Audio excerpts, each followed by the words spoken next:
So what they're basically referring to is, let's take League of Legends, for example, right?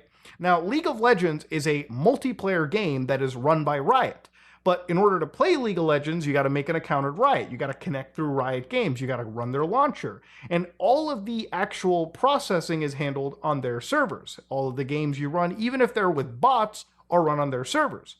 Now, in comparison, something like Counter-Strike, for instance, you can download the client and you can host games over local area network, LAN connections, and play them without ever needing Valve, all right? You can basically host a server on your local box and invite people locally to connect to you.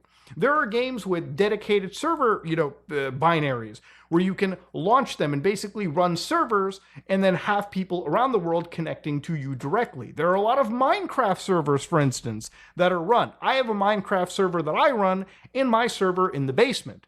Anybody can connect to that server, and it's independent of Mojang or Microsoft.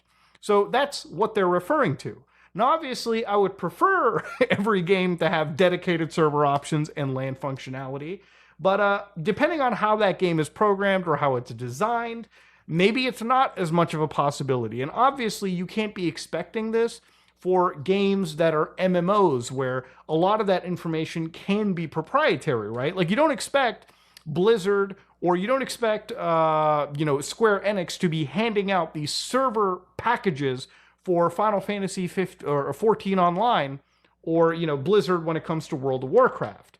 There are, again, issues when it comes to giving your IP out in that way. So when they discuss large-scale MMOs, isn't it impossible for customers to run those when servers are shut down?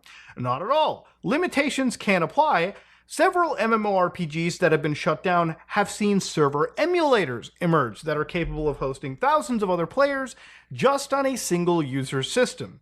Not all will be this scalable, however. For extra demanding video games that require powerful servers the average user will not have access to. The game will not be playable on the same scale.